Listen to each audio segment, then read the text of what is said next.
Salamat po. A'udhu billahi minasyaitanir rajim. Bismillahirrahmanirrahim. Alhamdulillah rabbil alamin. Bismillah wa salatu wa salamu ala Rasulillah. Assalamualaikum. Pagbati po ng kapayapaan sa inyong lahat. Isa pong napakalaking karangalan po sa akin ang makatabi ko po ang mga senatoriables ng PDP Laban. Sapagkat alam niyo po, kahit po ang ating mahal na chairman ay nakapiit sa dahig, ang kanya pong iniisip ay kayo pa rin. Medyo emotional lang ako. Pasensya na kayo.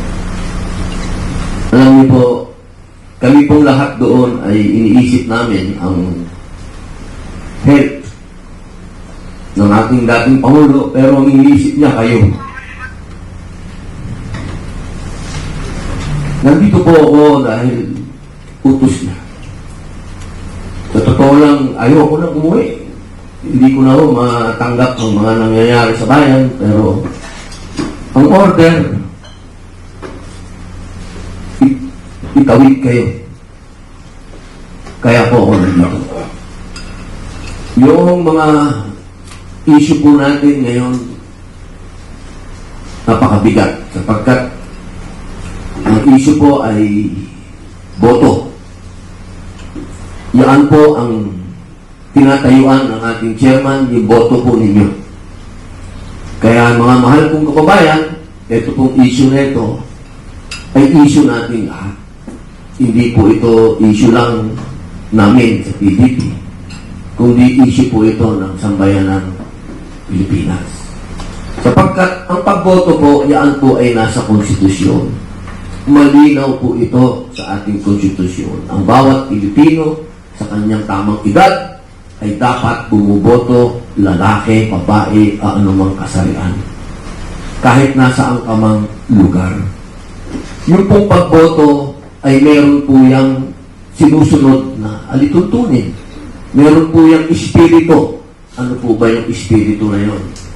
Yung ikaw ay pumupunta sa lugar ng botohan, nararamdaman mo na sumusulat ka, nandoon ka sa voting precinct, ramdam mo na ikaw ay bumuboto, kapangyarihan mo yun, kalayaan mo yun na bumoto kung sino mamumuno sa iyo. Ito pong issue ng online. Sa totoo lang po, ako po'y galing sa ibang bansa. Nanggaling po ako ng The Hague, nanggaling po ako ng Germany, nanggaling po ako ng Poland, nanggaling po ako ng Qatar, at ibang lugar pa na hindi opisyal na na-post. Lahat po, lahat po. Hindi ko po sinasabing merong pumapayag sapagkat wala po akong nakausap na pumapayag sa online. Lahat po sila ang pakiusap. Gusto po nila yung dati nilang ginagawa, kung ano yung kinaugalian nila. Hindi po ako nandito para makipagkontrahan sa COMELEC, kung ano ang gusto ng COMELEC, o kung ano, hindi po. Yung puso po ng OFW ang ipinunta ko dito. Ang puso po nila, medyo alanganin po sila sa online. Meron pong nagsasabi, ang gusto nila, mag-boycott na lang. Iyon po yung mga pinuntahan ko sa malalayang lugar. Dahil meron pong mga OFW, ang sigaw nila, boycott na lang. Naku po, pinuntahan ko po yan at kinausap ko sa kanila. Kahit po mag-travel ako ng ilang oras, pinuntahan ko po sila. At sinabi ko, huwag kayong mag-boycott dahil napakahalaga na kayo po ay bumoto. Ang sinasabi nila, hindi namin kasi gusto tong online. Eh sinasabi ko po sa kanila, sa ngayon, sana po ay mag-enroll kayo. Kahit ako na po ang sumama sa inyo, mag-enroll po kayo kapag kailangan po ninyong bumoto. Pero hanggang sa pag-alis ko po, ang sinasabi nila, ginawa lang namin to para sa chairman namin, kay PRRD. Magpapakumbaba kami, susunod kami sa iyo, Senator Padilla. Mag-i-enroll kami para kay PRRD. Pero iilan lang po itong napuntahan ko. Napakadami pong OFW. Kung ako lang po ay may oras, pupuntahan ko po yan isa-isa para kumbinsihin dyan sa online na yan. Huwag kayong mag-boycott. Pero sana po, sa ating mga namumuno sa bayan ito, lalong-lalo na sa Comelec,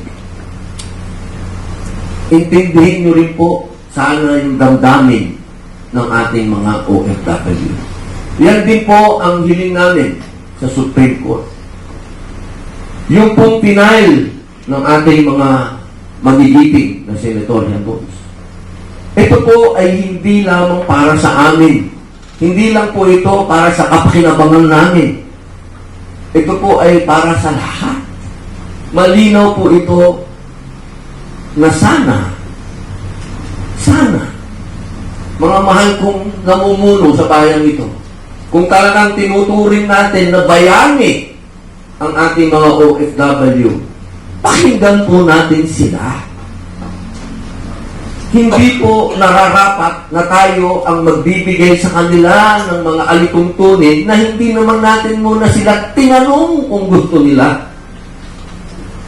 Hindi po porket malayo sila, hindi na po tayo mag-aabala na kausapin ang mga taong ito.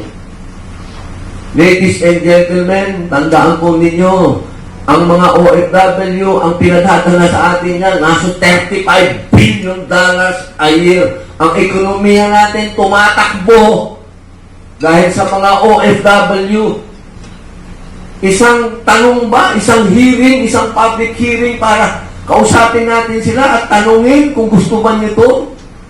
Hindi natin nagawa. Sana po, ang huli nating sandigan ay ang Supreme Court. Tayo po ay kumakatok sa puso ng ating mga hustisya, sa ating mga kinikilalang sila po ang magiging kakampi ng taong bayan, hindi po kakampi ng PSPDP, ha? Ito pong ginagawa namin, hindi po ito para lang sa kapakinabangan ng PDP.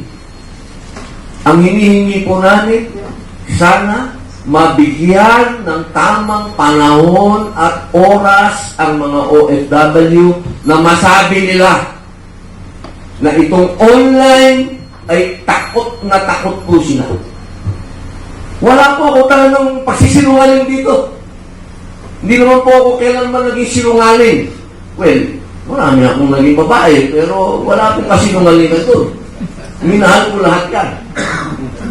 Ito pong sinasabi ko sa inyo, nakausap ko po talaga ang mga OFW at sila po ang nagsasabi na delikado at parang wala silang tiwala sa online.